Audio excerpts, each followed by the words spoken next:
बाबा को हमने विदाई नहीं दी। बाबा हमारी सम्मुख है, साथ हैं। उन्हें सामने देखते हुए,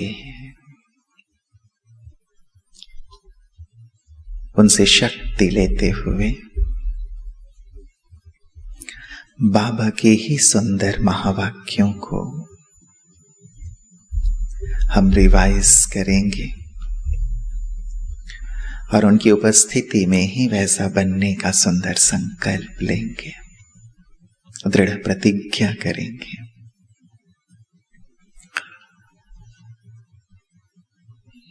विषय ही भट्टी का है हमारा, साथी, साक्षी और सकाश। जब हम भट्टी कहते हैं तो भट्टी का भाव है भीतर जाना। भट्टी अर्थात भीतर जाना। हमारी आदत आधे कल्प से ज्यादा, क्योंकि देह भान में हम ज्यादा आए, बाहर रहने की हो गई है। बाहर की चीजें देखना, संसार को ही देखते रहना, लोगों को ही देखते रहना, बातों को ही देखते रहना। क्या हो रहा है आप तटस्थ होकर देखें। 24 आवर्स में हम कितना बाहर रहते हैं और कितना अंदर रहते हैं।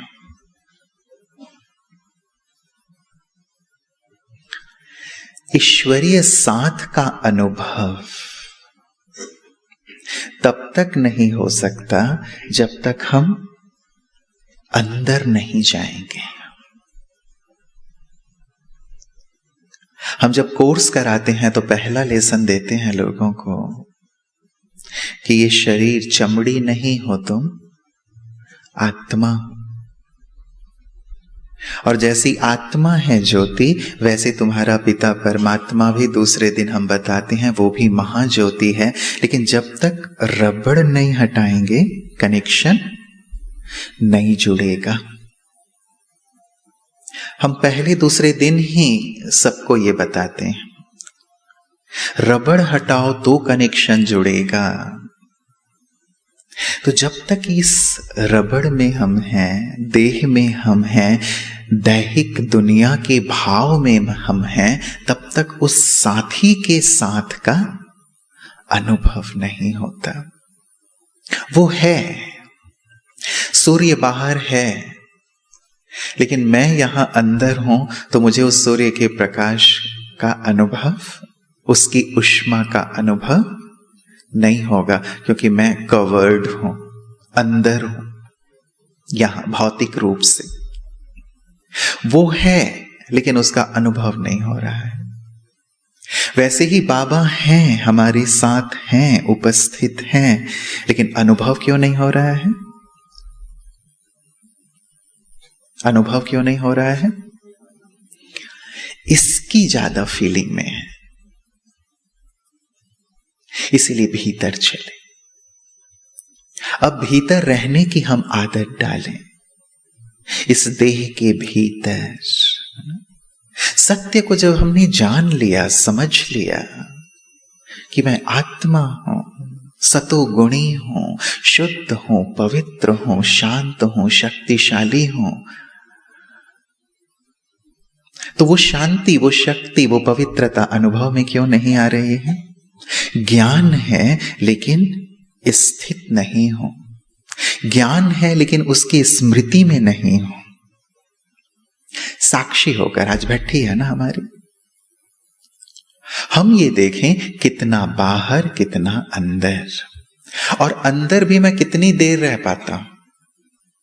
कहीं अंदर जाते ही हलचल तो नहीं होने लगते।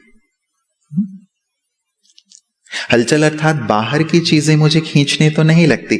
ये काम है, ये काम है, ये काम है। जैसे योग में बैठते हैं अरे मुझे उससे मिलना था, घर का ये काम बाकी है, कपड़े धुलाई करने हैं, बच्चों का ये काम है, ऑफिस का ये काम है, इसके साथ ये डीलिंग है।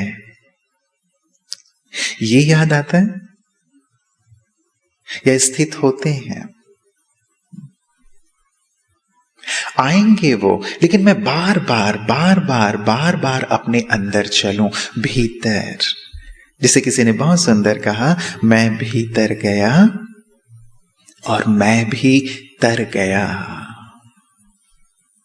भीतर जाएंगे तब तरने की शुरुआत होगी, भीतर जाएंगे तब ऊपर जाने की यात्रा शुरू होगी। पहले है इनवर्ड, इनवर्ड्स, अपने अंदर जाएं, तब फिर अपवर्ड्स, इनवर्ड्स देन अपवर्ड्स। ऊपर तब तक नहीं जा सकते जब तक इनवर्ड्स, अंदर नहीं गए हैं। हमारी दादियों को बाबा ने 14 साल तक इतना पक्का कराया, पहले ये ज्ञान ही नहीं था, ज्यादा ज्ञान का विस्तार नहीं था, लेकिन पक्का कराया, तुम आत्मा हो, आत्मा हो, आत्मा हो, आत्मा हो, शक्ति हो, शुद्ध हो, पवित्र हो, शांत हो, आत्मा हो, देह नहीं हो। इतना आत्माभिमानी का अभ्यास पक्का करा दिया कि फिर ऊपर जाना, उसके साथ रहना सहज हो गया। क्योंकि यही शुरुआत ही पक्की नहीं है, हमारी नींव ही पक्की नहीं है। आत्माभिमानी स्थिति, आत्मा का स्वरूप, ये हमारा आधार है, ये हमारी नींव है, आध्यात्म की पहली सीढ़ी है, योग की प्रथम सीढ़ी है। इसमें हम जितने परिपक्व होंगे उतनी बाबा के साथ रहना आसान होगा। नहीं तो होता क्या है, हम चले जाते हैं ऊपर, अभी अभी परम धाम पहुंचे और अभी अभी फिर नीचे आ जाते हैं। होता है ना? ऊपर रहना कठिन क्यों हो रहा है, बाबा के साथ रहना कठिन क्यों हो रहा है? क्योंकि अंदर रहना, अपने स्वरूप में रहना, इसकी आदत ही नहीं है। तो भट्ठी अर्थात भीतर जाना। चलिए थोड़ी देर के लिए भीतर अपने आत्म स्वरूप में देखें। बाहरी संसार में बहुत कोलाहल है, बाह्य संसार से ही अब तक मैं जुड़ा हुआ रहा हूं, मेरी स्मृति जुड़ी हुई रही है, मेरा परिवार, मेरा कारोबार, मेरी अपनी दुनिया, दुनियावी लोग, सारे तार स्मृतियों के बाहर जुड़े हुए थे और अब भी जुड़े हुए रहते हैं। योग अर्थात सर्व बंधनों को तोड़कर स्वयं में आ जाना।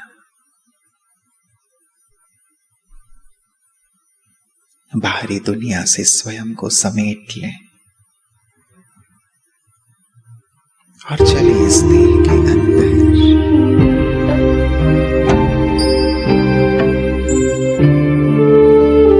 चमड़ी और हड्डियों का ढांचा देखिए, परमेश्वर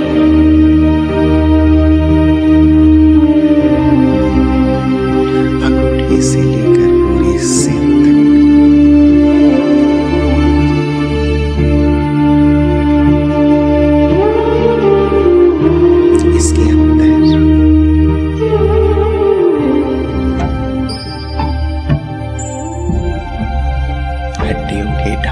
के अंदर पूरे शरीर का आंतरिक तंत्र, नस नाड़ियां,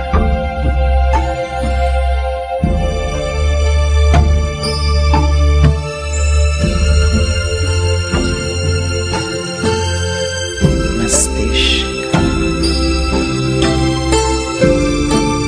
और मस्तिष्क के मध्य एक चमकती हुई ज्योति।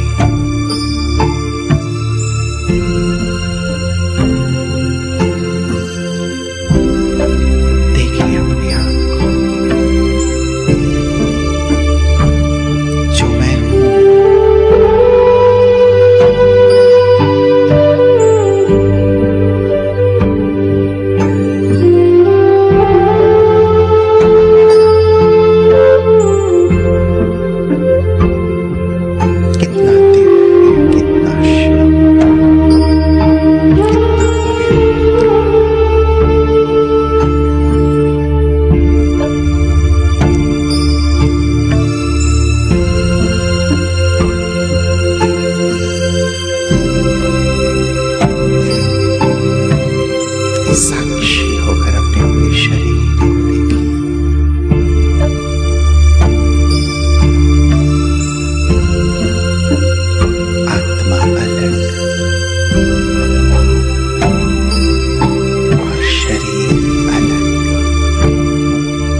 देह से अलग हो जाए तो 1 फुट होकर स्थित हो जाए।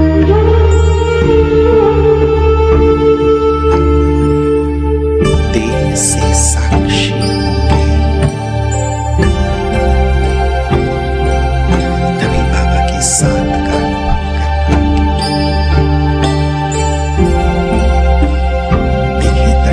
होकर साक्षी होकर शरीर को, ये शरीर केवल माध्यम है।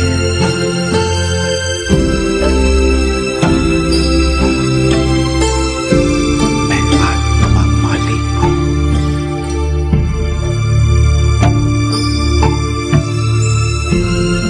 स्वराज्य अधिकारी।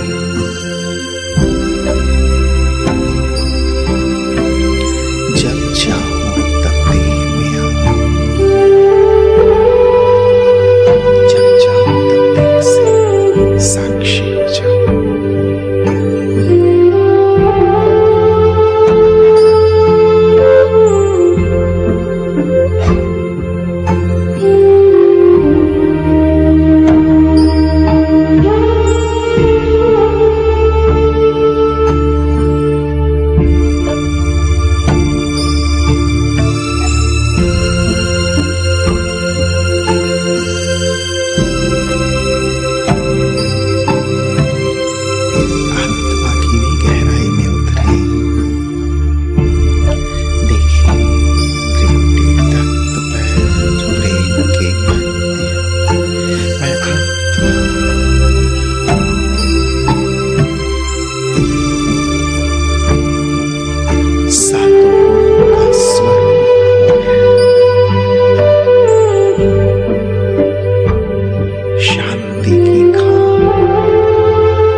सुनाने में बहुत अच्छा लगता है, लेकिन इसकी प्रैक्टिस की जरूरत है। मैं आत्मा देख रही हूँ इन खिड़कियों से, सुन रही हूँ इन कानों से।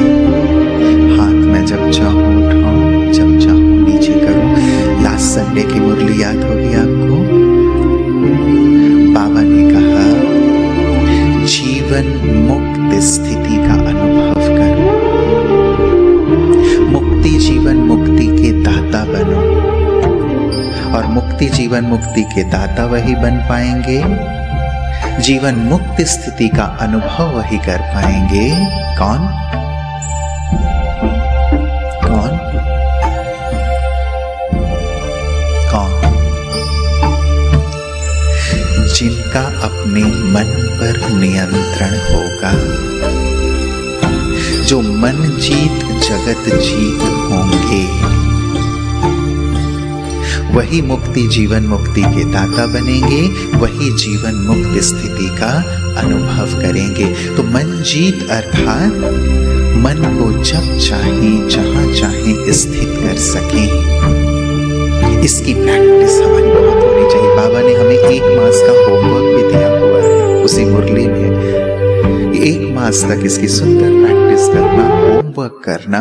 बाबा प्राइज देंगे। और होमवर्क क्या है? जब चाहो जहां चाहो जैसे चाहो जितनी देर चाहो अपने मन बुद्धि को एकाग्र कर लो। इसकी भी प्रैक्टिस हम सभी करेंगे पूरी इस बैठी के दरमियान।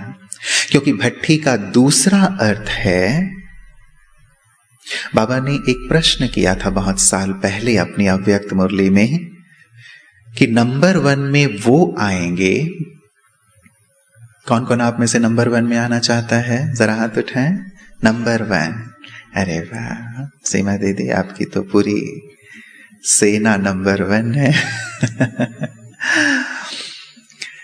तो हम सबका लक्ष्य है नंबर 1 में आना, लेकिन नंबर 1 में कौन आएंगे? कौन आएंगे?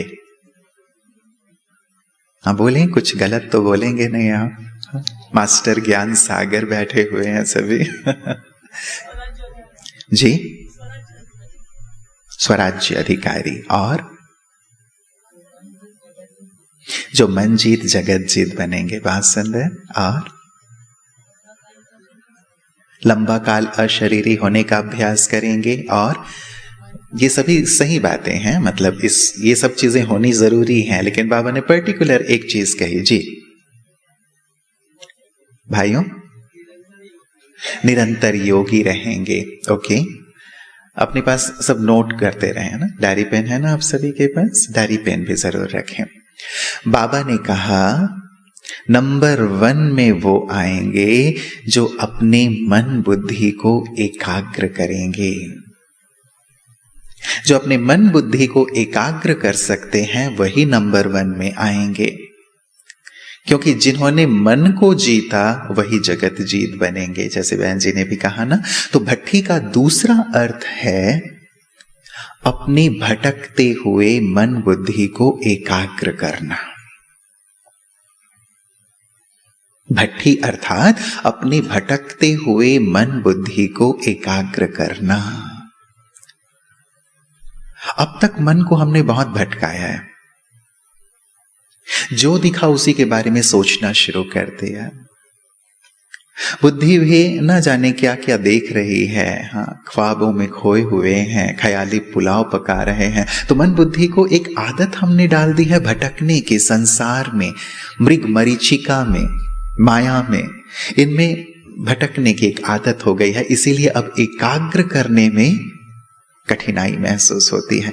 कितनी देर आप अपने आप को एकाग्र कर सकते हैं? जब तक मैं चाहूं, क्या मैं परम धाम में स्थित रह सकता हूं? जब तक मैं चाहूं, क्या अपने आत्म स्वरूप में स्थित रह सकता हूं, या तुरंत ही मन कहीं और चला जाता है? तो भट्ठी अर्थात और नंबर 1 में आने के लिए मन बुद्धि को भटकने से छुड़ाएं, मन बुद्धि को एकाग्र करें, भटकते हुए मन बुद्धि को ठिकाना देना। चले, एकाग्र होंगे, ठिकाना, भटकते हुए मन बुद्धि को बिल्कुल अब मुझे एकाग्र करना है। कितनी देर मैं एकाग्र हो सकता हूं? चलिए, एकाग्र कर दें अपनी बुद्धि को परम धाम में सर्वशक्तिवान बाबा पर। देखें उनके स्वरूप को। यहां बैठे हुए ही मैं आत्मा परम धाम में बाबा के स्वरूप पर एकाग्र हूं। वो परम ज्योति, महाज्योति अपना दिव्य प्रकाश पूरे ब्रह्मांड में फैला रहे हैं।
या मन कुछ और सोचने लगा, बुद्धि कहीं और जाने लगी।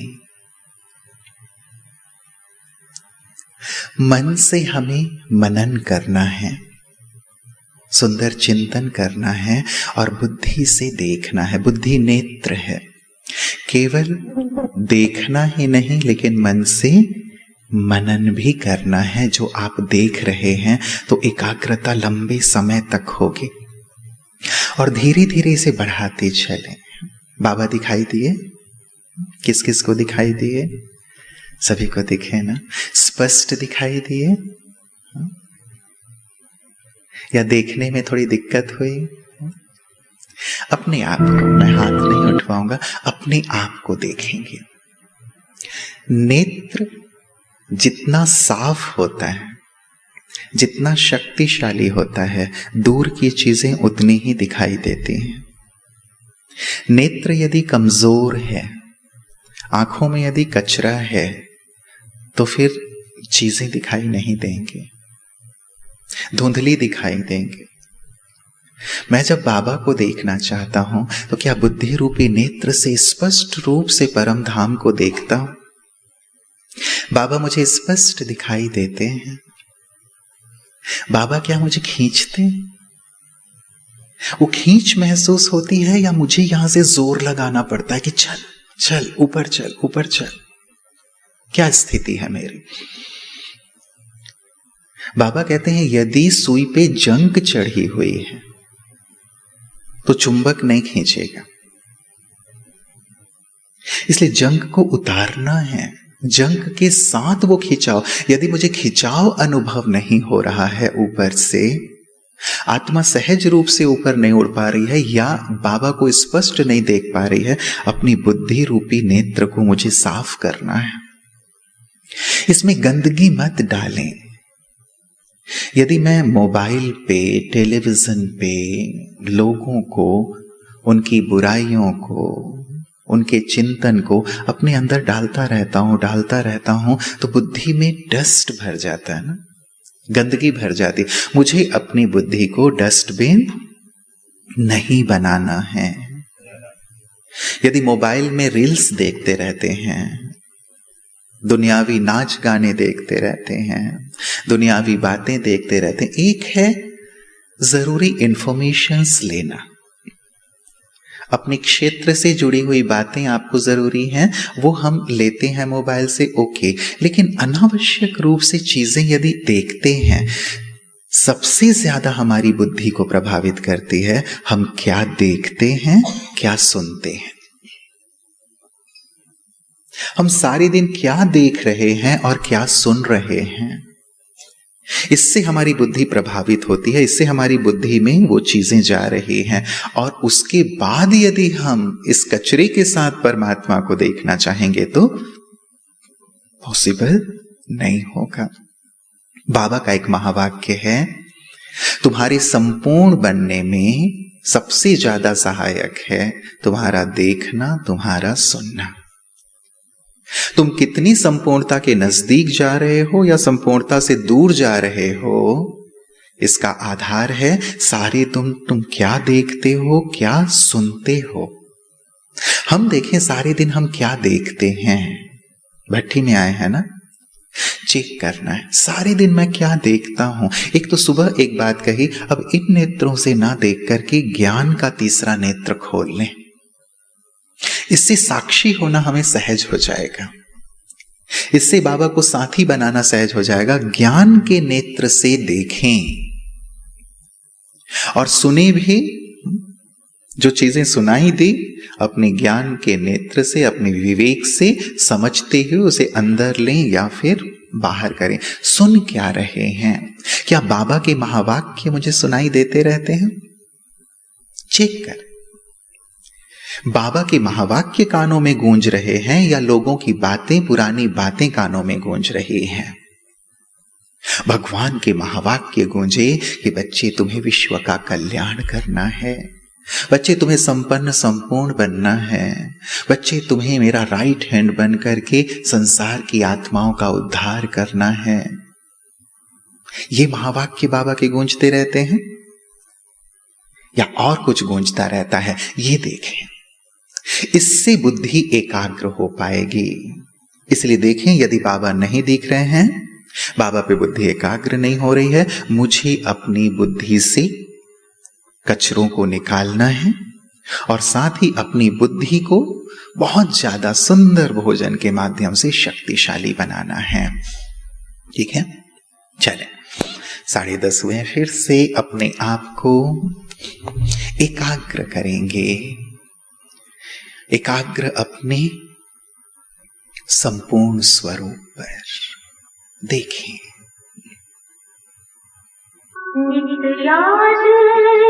संपूर्ण स्वरूप है वो कैसा है, और फील करेंगे जैसे वो संपूर्ण स्वरूप धीरे धीरे चलता हुआ आता है और मुझ में समा जाता है।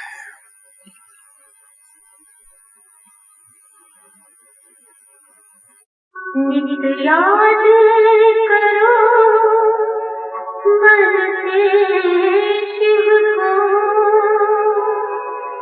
नित्य याद करो मन से शिव को, नित्य याद करो मन से शिव को, नित्य याद करो मन से शिव को।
अपने संपूर्ण स्वरूप का भी हमें आह्वान करना है, जैसे बाबा ने आह्वान किया था। हमारा भी एक संपूर्ण स्वरूप वतन में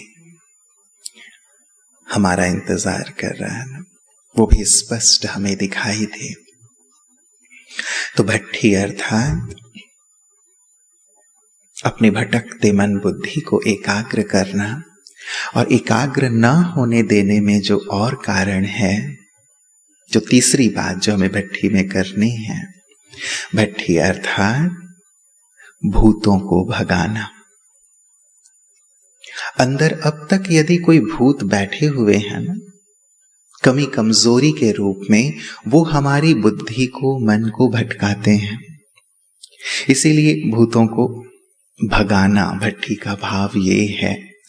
कोई भी चीज, कमी या कमजोरी जैसे ही पता चले कि ये मेरे अंदर है, उसे मुझे अपने अंदर से निकालने का पुरुषार्थ शुरू कर देना चाहिए।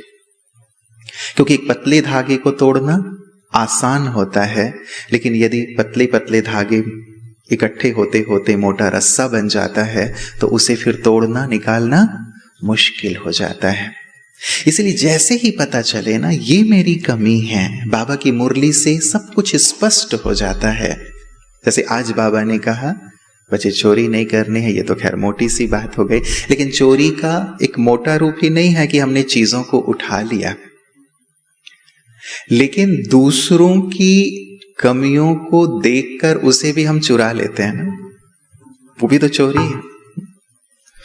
बाबा कई बार कहते हैं कि तुम रावण की चीजें चुरा लेते हो, तुम्हारी तो नहीं है ना वो, है ना। क्रोध करना, ईर्ष्या करना, द्वेष करना, ये रावण की चीजें हैं, उसे तुम चुरा लेते हो, वो मत चुराओ। तो अपने अंदर देखें, क्या कोई अभी तक कोई भूत बैठा हुआ है अंदर जिसे निकालने की आवश्यकता है? थोड़ी देर के लिए अपने अंदर जाएं। जिनके पास डायरी पेन है, वो डायरी पेन में के माध्यम से अपनी उस चीज को, कौन सी ऐसी चीज है जो मेरी बुद्धि को बाबा से तोड़ देती है, कौन सी ऐसी कमी है, बात है जो मेरे पुरुषार्थ की रफ्तार को धीमा कर देती है, कौन सी कमी है। आज मुझे इस भट्ठी में उसे बाबा को, ममा को अर्पित करके जाना है, दृढ़ता पूर्वक। उसे भले एक अपने पेपर में पीछे लिख लें और उसे आज जाते हुए बाबा के रूप में या ममा के रूप में उसे अर्पित करते हुए जाएंगे। लिख लें उसे, ये कमी है, बहुत अच्छी फीलिंग के साथ, चाहे वो आलस्य का हो, अलबेलेपन का हो, व्यर्थ चिंतन का हो, प्रदर्शन का हो, बीती बातों के साथ रहने का हो, सेंसिटिव नेचर हो, अवज्ञा करने की आदत हो, बड़ों का डिसरिगार्ड करता हूं, बहुत जल्दी क्रोधित हो जाता हूं। कौन सी कमी है जो बाबा को प्रिय नहीं है, जो मेरे अंदर बैठी हुई है, भूत मेरे अंदर जैसे बैठा है, मुझे वो देना है बाबा को। एक पेपर पे पीछे लिख लें उसे।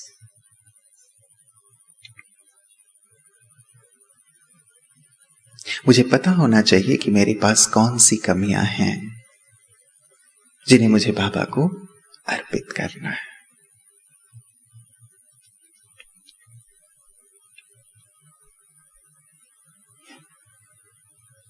लिखा सबने?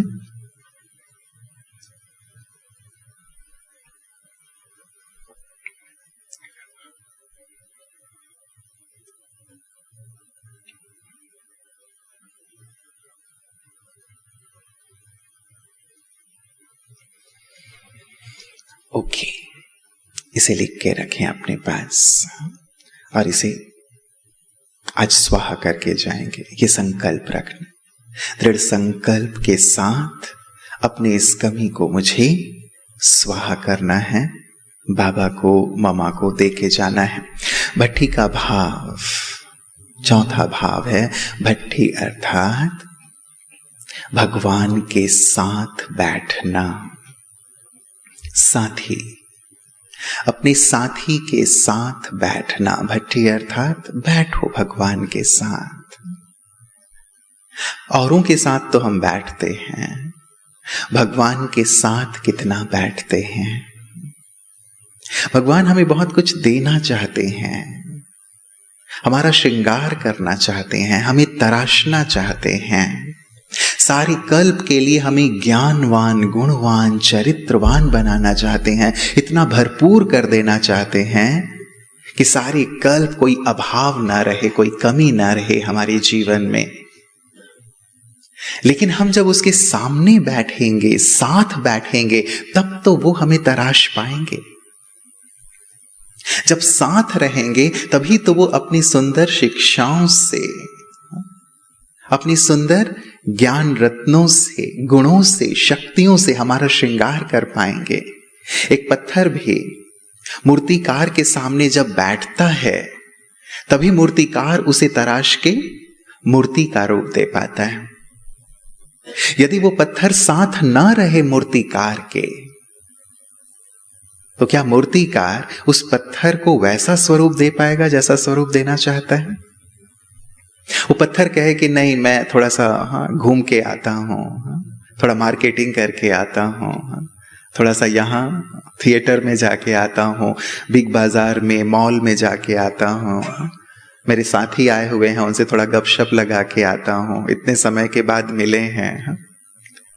तो पत्थर यदि इन सब कामों में लगा रहेगा तो क्या मूर्तिकार उसे वैसा बना पाएगा जैसा बनाना चाहता है? नहीं बना पाएगा।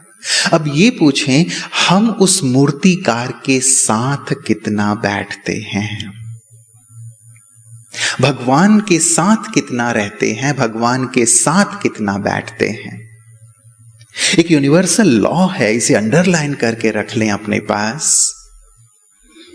जितना हम भगवान के साथ रहेंगे, ये बहुत डीप बात है, सारी कल्प के लिए यूनिवर्सल है। जितना हम भगवान के साथ रहेंगे उतना अभी भी और सारे कल्प लोग हमारे साथ रहना चाहेंगे। जितना हम भगवान की बात सुनेंगे उतना संसार की आत्माएं हमारी बात सुनेंगी। जितना हम भगवान की आज्ञाओं पर चलेंगे उतना संसार हमारी आज्ञाओं पर चलेगा। जितना हम भगवान के लिए अर्पित होकर रहेंगे उतना संसार हमारे आगे अर्पित होगा। ये लॉ है। इसीलिए अभी सारे कल्प तो मनुष्यों के साथ ही रहे हैं, मनुष्यों के साथ ही रहेंगे। सारे कल्प मनुष्यों को ही देखा है और मनुष्यों को ही देखेंगे। अब समय है भगवान के साथ रहने का।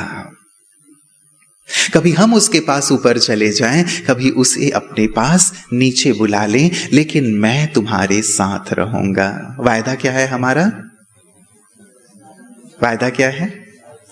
तुझ संग खाऊं, तुझ संग खेलूं, तुझ संग हर कर्म करूं, तुझे ही देखूं, तुझसे ही सुनूं, तुझसे ही बात करूं। ये हमारा वायदा है। क्या हम अपना ये वायदा निभा रहे हैं उसके साथ कि तू ही तू और कोई नहीं? या कोई बात होती है तो तुरंत फोन उठाते हैं और किसी जो और दिल के हमारे करीब है उसे अपनी सारी हालचाल सुनाने रखते हैं कि सुनो आज ऐसा हुआ, ऐसा हुआ। और फोन छोड़ते ही नहीं। सामने वाला सोचता हो कि फोन रखे और आप फोन रखते ही नहीं। जब तक उसे बातें नहीं सुना देते तब तक आप हल्के नहीं होते। जब तक उससे बात नहीं हो जाती तब तक आप रात को सोते नहीं, आपको नींद नहीं आ जाती। ऐसा तो नहीं। वो एक मेरा यदि यहां औरों को साथी बना लिया है तो परमात्मा साथी के साथ का अनुभव नहीं होगा। यहां सीधा इक्वेशन है, या तो राम या काम, या तो वो या संसार, या तो संसार का मालिक या संसार। किसे हम अपना साथी बनाना चाहते हैं ये हम देख लें। किसे बनाना चाहेंगे? हमारा कल्याण कौन करेगा? मनुष्य करेंगे या बाबा करेंगे? हमारी राह कौन दिखाएगा? हमारी पवित्र कौन बनाएगा? हमें घर कौन ले जाएगा? हमें विश्व का मालिक कौन बनाएगा? बाबा। जो हमारा कल्याण करने वाला है, जो हमारा परम हितैषी है, जो कभी हमारा साथ नहीं छोड़ने वाला है, जो हमारा सारी कल्प के लिए श्रृंगार करने वाला है, अब साथ केवल उसका। औरों के साथ हम रहेंगे लेकिन मन बुद्धि से साथ उसका। जिसे बाबा कहते हैं, हाथ काट दे दिल यार डे, दिल करतार डे। यहां भले सबके साथ रहो लेकिन दिल उसके साथ जुड़ी हुई हो। क्या ये स्थिति है? हमें पूछना है अपने आप से। जितना हमारा प्यार होता है जिससे, हम उसके साथ रहते ही रहते हैं, है या नहीं है? जिससे प्यार होता है उसके साथ रहता है कि हमारे साथ साथ रहे, बस इसे ही देखते रहें, इसके साथ ही रहें, इसके साथ ही घूमें। जैसे दो प्रेमी प्रेमिका होते हैं, सागर के किनारे सुबह से शाम तक बैठे रहते हैं, सुबह से शाम तक गार्डन में बैठे रहते हैं। घूमने जाएंगे तो साथ साथ, खाएंगे तो साथ, बैठेंगे तो साथ, हर चीज अपने प्रेमी के साथ या प्रेमिका के साथ करना चाहते हैं, है या नहीं? उन्हें संसार की सुध बुध नहीं है। दो प्रेमी जब बैठे होते हैं तो संसार वाले क्या कर रहे हैं, कौन उन्हें देख रहा है, कौन क्या कह रहा है, इसकी सुध बुध रहती है? नहीं रहती। तो मैं जब योग में अपने साथी के साथ बैठता हूं तो कौन आ रहा है, कौन जा रहा है, घड़ी में कितना बज गया है, और कोई काम क्यों याद आता है? साथ। तो भट्ठी अर्थात साथी के साथ बैठना। बैठेंगे, चले थोड़ी देर बैठ जाएं उसके साथ। चलेंगे हम वतन में, सूक्ष्म वतन में। बैठेंगे बाप दादा के साथ, उनके पास पहुंच जाएं एक पल में, सूक्ष्म काया के साथ। संपूर्ण फरिश्ता ब्रह्मा बाबा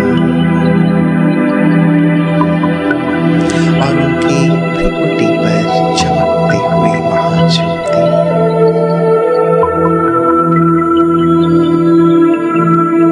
दोनों जैसे बाहें पसारे मेरा इंतजार कर रही हैं। आओ बच्ची, आओ बच्ची। बाबा तो तुम्हारे लिए खाली बैठा हुआ है। बाबा तो तुम्हें अपने साथ का ऑफर देते हैं कि बच्चे निरंतर मेरे साथ रहो।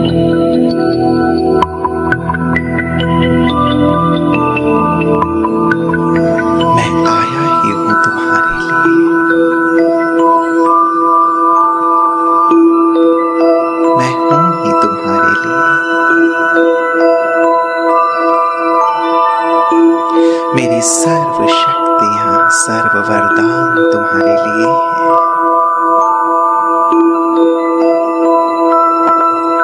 केवल यही संगम का तो थोड़ा सा पल है, जबकि मेरा और तुम्हारा साथ होता है। आओ ना बच्ची, मेरे पास बैठो। मैं तुम्हें जी भर देखना चाहता हूं।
बस मैं और बाबा।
का सुंदर अनुभव।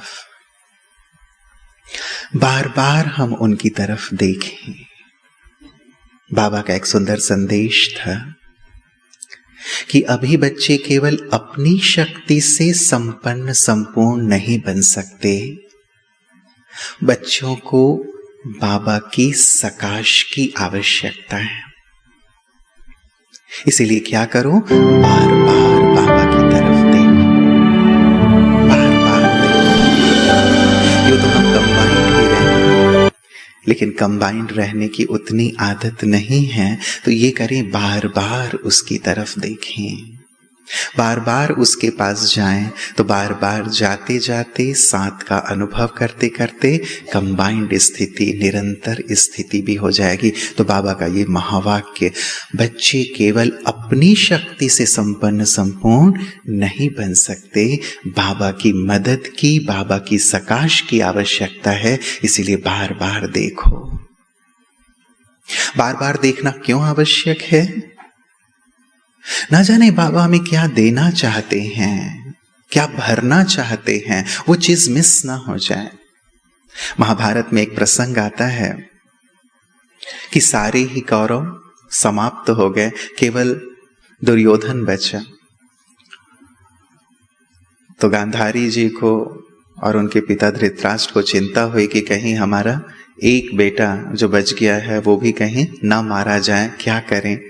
तो गांधारी ने अपने कक्ष में बुलाया दुर्योधन को कि कल सुबह तुम मेरे कक्ष में आना, और शरीर में कोई वस्त्र ना हो, क्योंकि मैंने पट्टी बांधी है आंखों में, वो पट्टी हटा के मैं तुम्हें पूरा ऊपर से नीचे तक देखूंगी, तुम्हारा शरीर वज्र का हो जाएगा और फिर तुम अमर हो जाओगे, तुम्हें कोई मार नहीं सकेगा।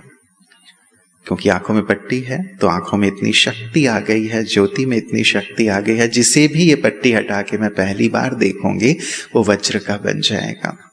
कल सुबह तुम आना, लेकिन शरीर में कोई कपड़े ना हो। अब वो जा रहे थे दुर्योधन जी, तो बीच में श्री कृष्ण जी मिल गए। अब उन्हें तो धर्म की जीत करानी थी, और यदि वो वज्र का हो जाए तब तो अमर हो जाएगा, फिर तो अधर्म की जीत हो जाएगी। तो उन्होंने कहा, अरे इस हालत में कहाँ जा रहे हो? बताया ऐसे ऐसे माँ ने बुलाया है। बोले जब छोटे थे तब तो ठीक था, अब तुम बड़े हो गए हो, अब तो ये मर्यादित नहीं लगता, कमर में कम से कम छोटा कपड़ा बांध लो। उसे लगा हाँ बात तो ठीक है, माँ के सामने ऐसे जाऊंगा अच्छा नहीं लगता, कमर पे कपड़ा बांध लिया। गांधारी ने पट्टी हटाई, पूरा ऊपर से नीचे तक देखा, पूरा शरीर वज्र का हो गया, लेकिन केवल कमर का भाग कच्चा रह गया जहां कपड़ा बंधा हुआ था। अब दोनों के बीच युद्ध प्रारंभ हुआ, दुर्योधन और भीम के बीच। अब भीम गदा से प्रहार किए जा रहे हैं, किए जा रहे हैं, किए जा रहे हैं, लेकिन कोई असर ही नहीं हो रहा है, क्योंकि वो तो वज्र का बन गया था। अब सुबह से दोपहर तक का समय हो गया, भीम को लग रहा है हो क्या रहा है, मैं इतना प्रहार कर रहा हूं फिर भी कुछ असर नहीं हो रहा है। लेकिन फिर भी वो अपने नशे में कि मुझसे बड़ा गदाधर कोई है ही नहीं, इसीलिए मुझे किसी की जरूरत ही नहीं है। और श्री कृष्ण जी बार बार सोचे कि ये मेरी तरफ देखे, मेरी तरफ देखे, ताकि मैं इशारा करूं कि कहां वार करना है। लेकिन भीम भीम थे, मैं क्यों देखूं? मेरे से बड़ा कौन है, मुझे सब आता है, मैं अकेले कर सकता हूं। लेकिन जब थक गया पूरी तरह से, उन्हें लगा जरूर दाल में कुछ काला है, फिर श्री कृष्ण की ओर देखा, उन्होंने इशारा किया, कमर पे वार कर, कमर पे वार किया और दुर्योधन का अंत कर दिया। यदि भगवान की तरफ ना देखते तो क्या विजय हो पाती? हम भी कई बार अपने में इतने मग्न हो जाते हैं, अपने कर्मों में, भले वो सेवा ही क्यों ना हो, कि हम उधर देखना भूल जाते हैं कि वो अभी हमें क्या इशारा दे रहे हैं। इशारा को कैच करना, इसकी आदत हो जानी चाहिए कि बाबा अभी मुझे क्या कह रहे हैं, क्या इशारा दे रहे हैं, जिसको कहते कैचिंग पावर। यदि हमारी कैचिंग पावर अच्छी होगी तो हमारी कंट्रोलिंग पावर भी अच्छी हो जाएगी, हमारी निर्णय शक्ति अच्छी हो जाएगी, हमारी हार कभी होगी ही नहीं। इसीलिए कहा भगवान के साथ बैठो। तो भट्टी अर्थात भगवान के साथ बैठना, उन्हें साथी बनाकर रखना। और साथ ही भट्टी अर्थात अपने भार अर्पित कर देना। कुछ भार लेके मत चलो, भार मत लो। यदि भारी होकर चलेंगे तो पुरुषार्थ नहीं हो पाएगा। जो भी भार हैं, बाबा ने कहा है बच्चे बाबा आए हैं तुम्हारे बोझ हरने के लिए। हम अपने साथी को अपने बोझ दे दें, दिल से अपने बोझ दे दो। आज जब बैठेंगे भी, यहां से जाएंगे, आप अपने बोझ अर्पित करके जाना बाबा को, पूरी तरह से दे करके। कोई भी पास्ट का बोझ है, हमसे कोई गलती हो गई है, कोई बात हो गई है जिसे हम किसी और से नहीं भी कह पाते, कोई घटना हो गई, कोई बात हो गई जो मुझे बोझिल कर रहा है, अप्रिय घटना है, मेरे साथ हुई है, मेरे अपनों के साथ हुई है, कोई कमी खामियों के कारण हुई है, जिसके कारण मैं बोझिल फील करता हूं कि मुझसे ये गलती हो गई है। या चलो बोझिल फील करते हैं और पता नहीं है कि किस कारण से है, फिर भी बाबा को एक पत्र लिख करके जरूर अर्पित करो। बोझ, भट्टी अर्थात बोझ दे दो। हमारा साथी हमारे बोझ हरने के लिए आया है, तभी तो साक्षी हो पाएंगे ना, तभी सकाश दे पाएंगे।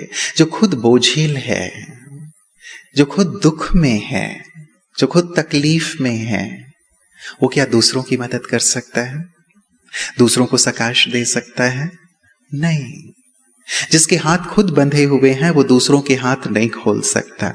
जो खुद दलदल में है वो दूसरों को दलदल से नहीं निकाल सकता। जो खुद मन से हाय हाय कर रहा है, चिल्ला रहा है, वो दूसरों की हाय हाय और चिल्लाने को दूर नहीं कर सकता। इसीलिए साथी के साथ रहते हुए बातों से साक्षी होकर हमें सकाश देने की आदती बनना है, क्योंकि अब संसार को सकाश की बहुत ज्यादा आवश्यकता है। इसीलिए पहले अपने बोझ दे दो, खुद बोझिल होकर के मत रहो, न तो हमारी गति मंद हो जाएगी, हम ऊपर नहीं जा पाएंगे। हल्की चीज ऊपर जाती है या भारी चीज? हल्की, भारी चीज नहीं जा सकती। इसीलिए कोई भी बोझ है ना, आज देना बाबा को, ठीक है? अभी मैं नहीं करवा रहा हूं आपसे, लेकिन आप ये जरूर करना। बाबा के रूम में बैठ के कौन सी बात है जो बोझिल करती है, 1 मिनट के लिए चलो अंदर जाओ, उसे पॉइंट रूप में नोट कर लो। यदि मैं बोझिल हूं तो क्यों? कौन सी बात?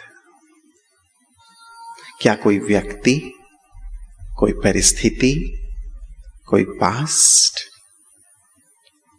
क्या है वो चीज जिसकी याद आते ही मैं बोझिल हो जाता हूं? मुझे लगता है कि नहीं, मुझसे पुरुषार्थ नहीं होगा, मैं ऊंच पद नहीं पाऊंगा, भगवान शायद मुझे प्यार की नजर से नहीं देखेंगे। उस बात को दे दो। जब तक वो नहीं देंगे ना, दिल से नहीं देंगे, तब तक वो साथ का अनुभव, सकाश का अनुभव नहीं हो पाएगा। अर्पित करें, 1 मिनट अपने अंदर जाओ। कौन सी चीज? पास्ट की लाइफ की, ब्राह्मण लाइफ की, वर्तमान की? कोई विकर्म, कोई भूल, कोई गलती, किसी का बुरा व्यवहार, किसी के द्वारा दिया गया कष्ट, कोई बड़ी घटना, दुर्घटना? जो हुआ, देखो बाबा सामने आ गए मेरे। पहुंच जाओ डायमंड हॉल में, डायमंड हॉल में बाबा के सामने। अव्यक्त बाप दादा मेरे सामने है और मैं बाबा के सम्मुख। बाबा प्यार से मुझे बुलाते हैं, अपने पास बिठा लेते हैं, जैसे दादी बैठते थे। बैठ जाए बाबा के पास, अपने साथी के पास, अविनाशी साथी, सदा का साथी, सर्वशक्तिवान भगवान,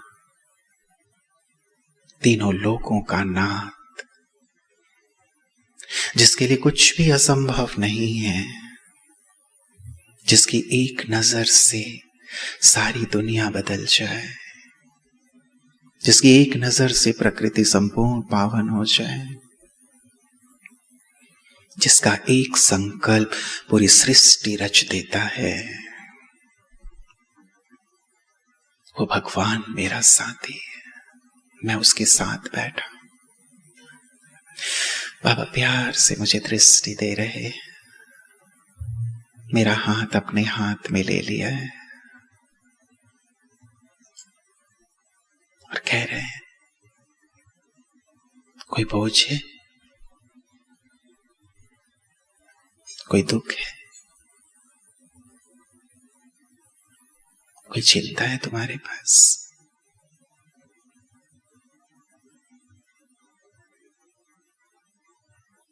कोई नेगेटिविटी, कोई भी चीज जो तुम्हें बोझिल कर रही है, चुप रही है, मुझे दे दो। मैं हूं ना,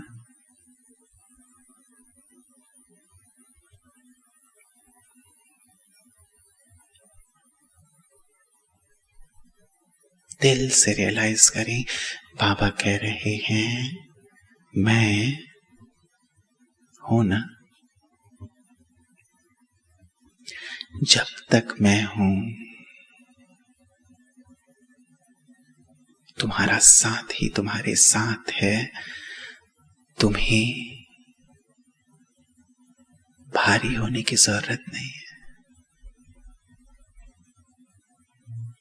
तुम्हें चिंता करने की जरूरत नहीं है।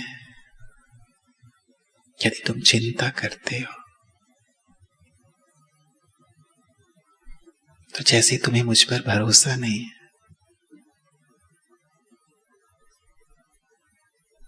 मैं तुम्हारे लिए हूं ना।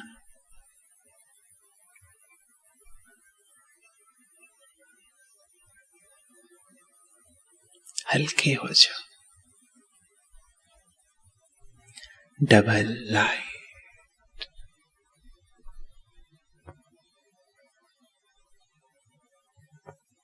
सब बातों को मुझे अर्पित करके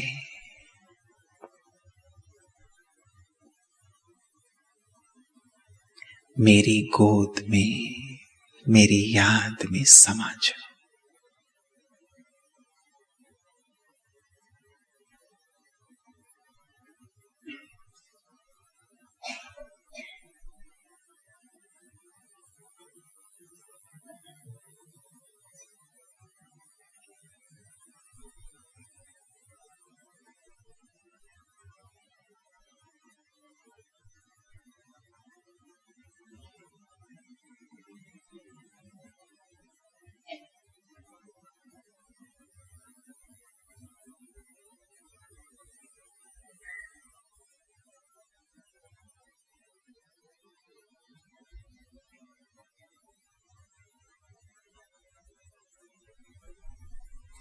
भट्ठी अर्थात भरना।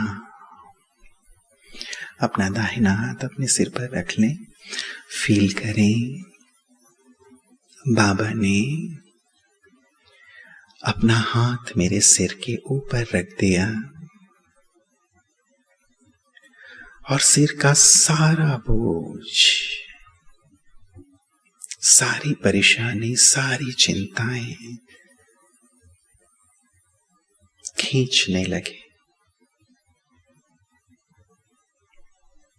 मन कल तक जिस बात को लेकर बहुत उलझन में था, भारी था, जैसे बाबा का हाथ सिर पर और सारी बोझ, सारी चिंताएं बाबा खींचते जा रहे हैं और आत्मा बिल्कुल हल्की हल्की डबल लाइट होती जा रही है।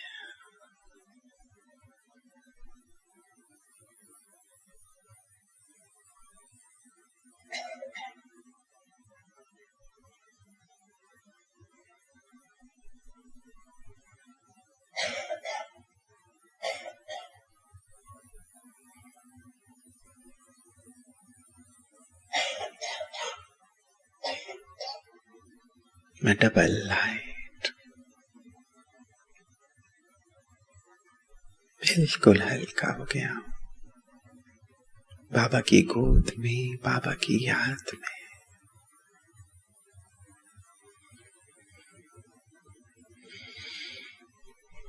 अब हाथ नीचे कर लें और अपने दाहिने हाथ को अपने बाएं हाथ में ले लें। दाहिने हाथ को बाएं हाथ में फील करें। दाहिना हाथ बाबा का, बायां हाथ मेरा। बाबा ने मेरा हाथ अपने हाथ में ले लिया है। मैं बाबा के सामने डायमंड हॉल में बाबा जैसे अपनी संपूर्ण शक्तियां अपने हाथ के माध्यम से मुझ में ट्रांसफर कर रहे हैं। दृष्टि देते हुए अपनी शक्तियों को मुझ में भर रहे हैं।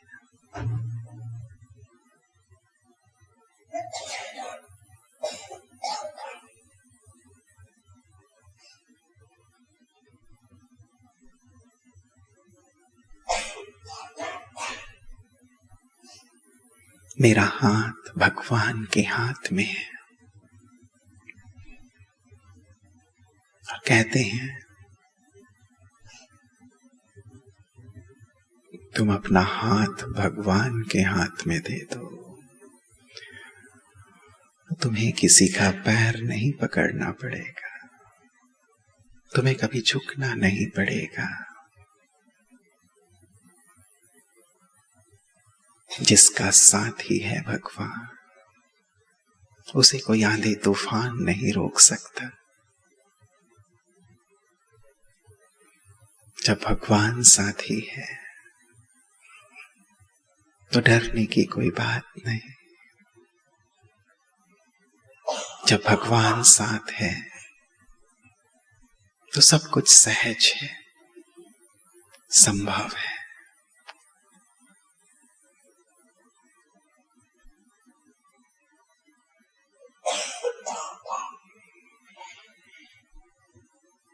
बाबा से सर्व शक्तियां भर के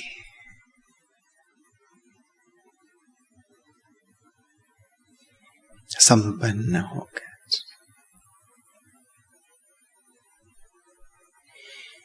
मैं अब तैयार हूं विश्व सेवा के लिए। ओम शांति। हल्के हैं, साथ का अनुभव हल्का करता है। तो भट्ठी अर्थात भरना। बाबा के पास बैठेंगे, भरेंगे बार बार। और भट्ठी का एक भाव और, भट्ठी अर्थात अपने भविष्य का निर्माण करना, अपने भविष्य का निर्माण। हम अपने आप को कैसा देखना चाहते हैं, आज बाबा के साथ बैठकर अपने भविष्य का चित्र बनाइएगा कि 1 साल के बाद मैं अपने आप को कैसा देखना चाहता हूं, या 5 साल के बाद मैं अपने आप को कैसा देखना चाहता हूं। मैं 5 साल वैसे नहीं कहता, हमेशा 1 साल कहता हूं। 1 साल भी नहीं, 1 मास, 1 हफ्ता, या कल मैं अपने आप को कैसा देखना चाहता हूं। आप अपने भविष्य का चित्र देखो और निर्मित करो। भट्ठी अर्थात अपने हाथों से अपने भविष्य का निर्माण। हम सब क्रिएटर हैं, हमें क्रिएट करना है अपने कल को।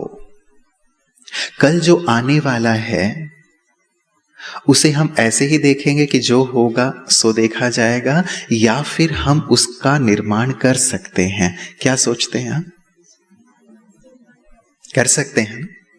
हम क्रिएटर हैं तो एक स्टेप अब आगे बढ़ें, एक स्टेप आगे हम क्रिएटर बन जाएं।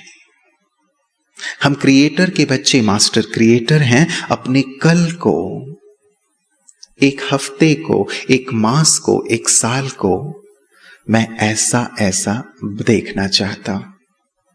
यदि मैं 1 मास के बाद अपने को देखूं तो कैसा रहूंगा, निर्मित करें, बनाएं। क्योंकि जब हम अपने आप को गढ़ते हैं, जैसे संकल्पों से गढ़ते हैं, जैसे विजन से गढ़ते हैं, वही चीज हमारे साथ होनी शुरू हो जाती है।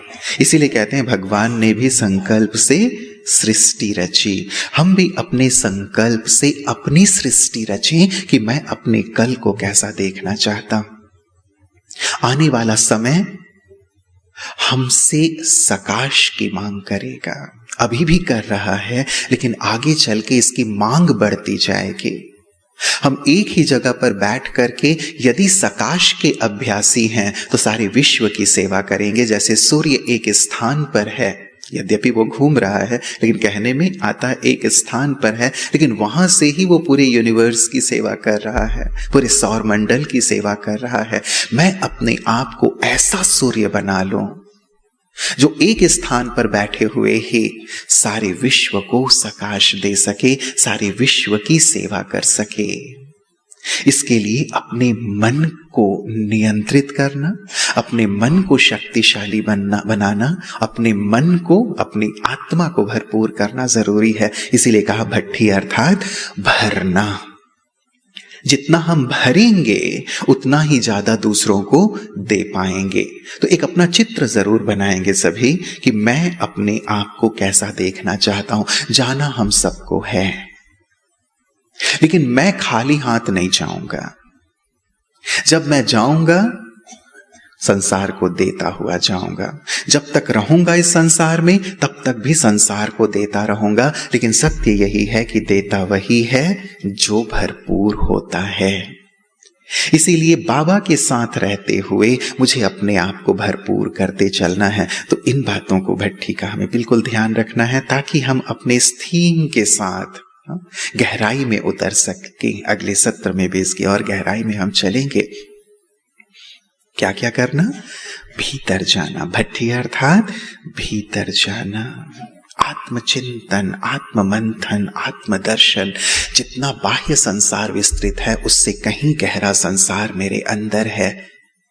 मैं उसमें उतरूं, उसमें झांकूं, उसे एक्सप्लोर करूं कि यदि मैं शांत स्वरूप हूं, शांति मेरा स्वधर्म है। यदि मैं शक्ति स्वरूप हूं, शक्ति मेरा स्वधर्म है, तो वो है क्या? एक्सप्लोर करो, उस स्वरूप में स्थित हो जाओ। जितना हम अपने आत्म स्वरूप में स्थित रहेंगे ना, यही हमारा पहला पाठ, यही हमारा अंतिम पाठ है। इसीलिए बाहर नहीं, अब अंदर। मम्मा को देखा ना, जगदम्बा भवन में हम बैठे हैं, बार बार मम्मा की याद आती है। मम्मा कुछ देखते ही नहीं थे। रमेश भाई जी अपना अनुभव सुनाते हैं ना कि गाड़ी में जा रहे हैं, बड़ा सा होर्डिंग लगा हुआ है, पहुंच के कहा मम्मा देखा वो होर्डिंग कितना अच्छा था, है ना, हम भी वैसा लगाएंगे। मम्मा ने कहा मम्मा ने देखा ही नहीं, मम्मा तो ऊपर रहते हैं बाबा के पास। जब सेवा है नीचे आई, किया बाबा के पास। हम भी अपने बड़ों से यही सीखे ना, अंदर गए, ऊपर गए, इनवर्ड्स, अपवर्ड्स, देन हम फॉरवर्ड कर सकते हैं शक्तियों को आगे। लेकिन पहले अंदर, ऊपर, फिर सारे विश्व को दे सकेंगे, है ना।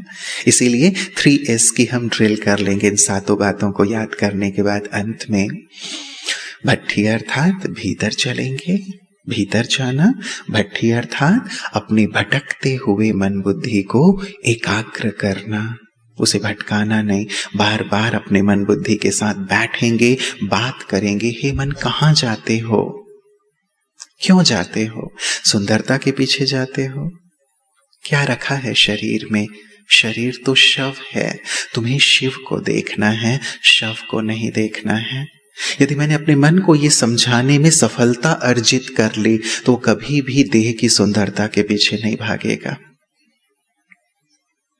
हे मन, तू साधनों के पीछे क्यों भाग रहा है? ये साधन कुछ भी नहीं, सारे विश्व की बादशाही भगवान तुम्हें दे रहे हैं। इसलिए अब तू मन मना भव हो जा। ये तो ठिक्कर भित्तर हैं, भुंगरे हैं, चने हैं, इनके पीछे क्यों अपना टाइम वेस्ट कर रहा है? वैभव, देवताओं के वैभव को देख। वस्तु, क्या वस्तु नहीं है भविष्य में देवताओं के पास? सब कुछ तेरे पास होगा। तू अब भटकना बंद कर, मन मना भव हो जा। तो भट्टी अर्थात भटकते हुए मन बुद्धि को एकाग्र करना है, अपने मन बुद्धि के साथ बात करते हुए। भट्टी अर्थात भूतों को भगाना है। कोई भी भूत अंदर ना रहे, कोई भी भूत। चाय पानी मत पिलाओ, चलता है ना, होता है ना, कौन बना है अभी तक, हो जाएंगे ना। बाबा अंत में, बाबा को भी आथत देते रहते हैं हम कि बाबा हो जाएगा, आप हमारी तरफ से निश्चिंत रहें।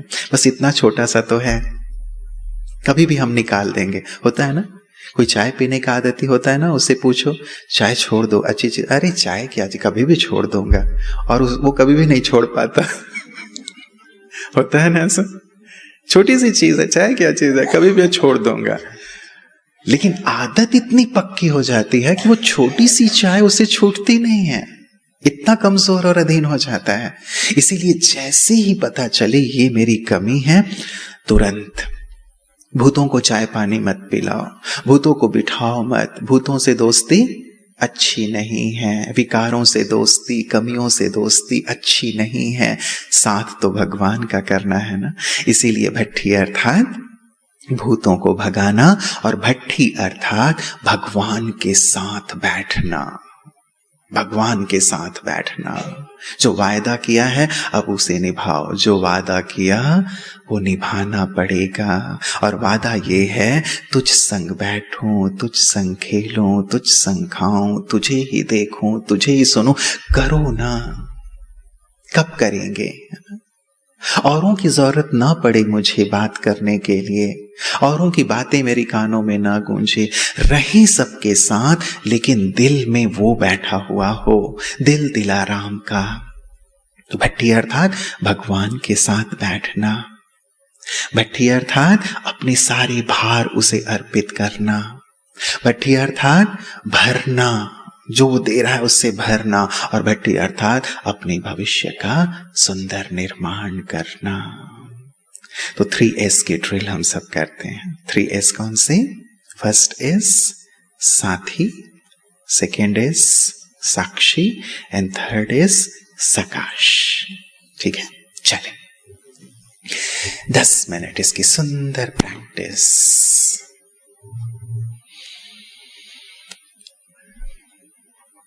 मेरा अविनाशी साथी,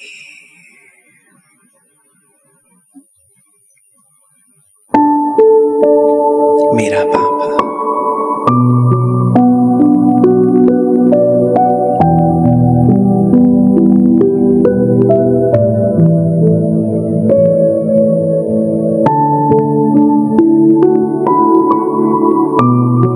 पहुंच जाए अपने साथी बाबा के पास,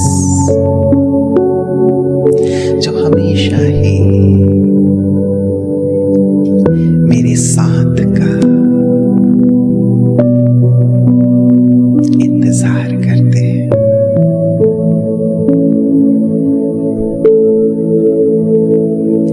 वही मेरे सच्चे साथी है।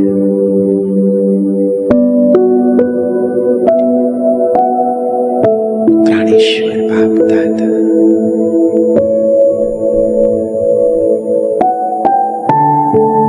पहुंच जाए वतन में।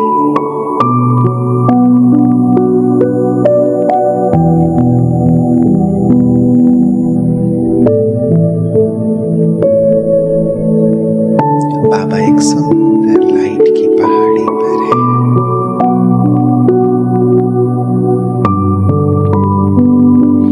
मुझे देखकर बाबा अति प्रसन्न हो रहे हैं।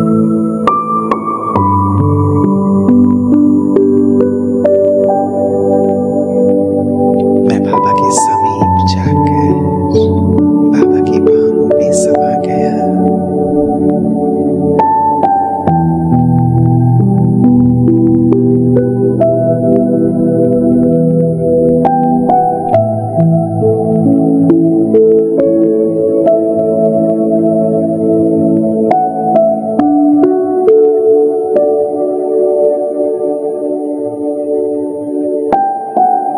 बाबा प्यार से मेरा हाथ अपने हाथ में लेकर वतन की सैर करा रहे हैं।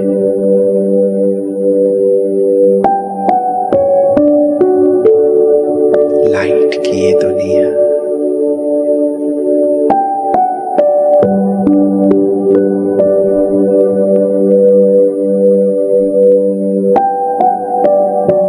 कितना हल्कापन, अलौकिक आनंद की अनुभूति।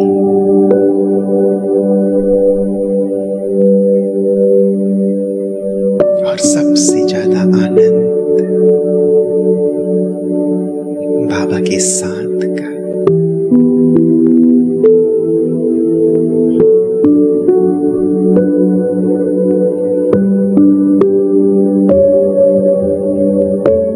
बाबा पूर्वजों से मुझे मिला रहे हैं। हमारी सभी दादियां, सभी दादा, सभी अनन्य रत्नों को मैं वतन में देख रहा हूं। सभी डबल लाइट फरिश्ते बन गए। प्यार से मुझे दृष्टि दे रहे हैं, नयन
विश्व नाटक के एक एक दृश्य को,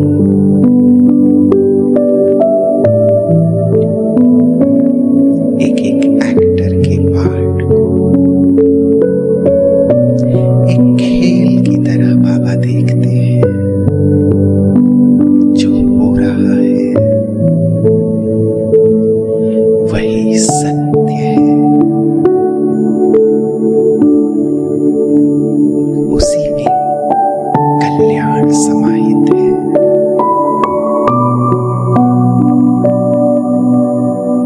जो होता है अकारण नहीं होता। एक दृश्य का दूसरे दृश्य से संबंध होता है। जब तुम पूरी तरह साक्षी होकर देखते हो,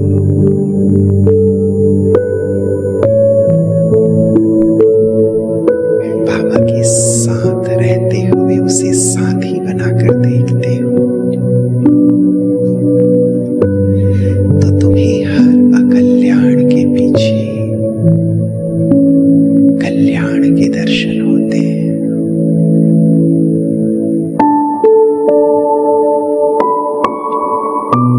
तुम केवल एक कालदर्शी होकर सोचते हो, इसलिए मन में प्रश्न उत्पन्न होते हैं।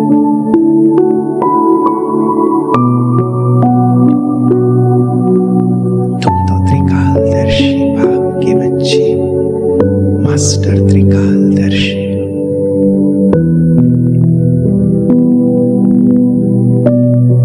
त्रिकालदर्शी होकर इस नाटक को साक्षी होकर देखो, अपने पाठ को भी, अन्य आत्माओं के पाठ को भी, और विश्व में घटित होने वाली घटनाओं को भी। जब तुम साक्षी होते हो तभी अपने कर्तव्य को यथार्थ रीति निभा सकते हो।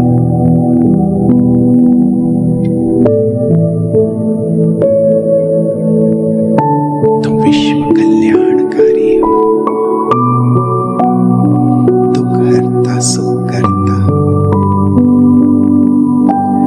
सर्व की मुक्ति जीवन मुक्ति दाता हो। ये तुम्हारा पाठ है। जो दुख में है उनके दुख तुम्हें हरने हैं, जो विघ्नों में है उनके विघ्न तुम्हें हरने हैं, जो अंधेरे में है उन्हें प्रकाश तुम्हें देना है। ये तुम्हारा पाठ है।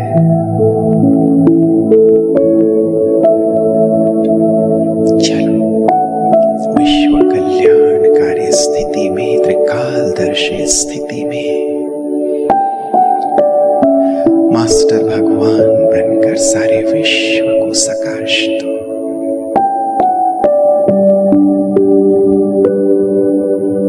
बाबा के साथ